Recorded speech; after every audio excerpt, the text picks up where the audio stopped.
கொக்கரக்கோ சேவல் ஒண்ணு என்ன சொல்லி கூவுது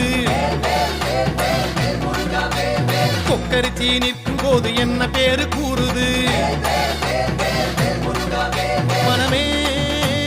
படை வீடு நீ தேடி வா என செய்தி அது கூறி சுத்தி வருகுது முத்து வேலை சுத்தி சுத்தி முக்தி அடையுது கத்தி வருகுது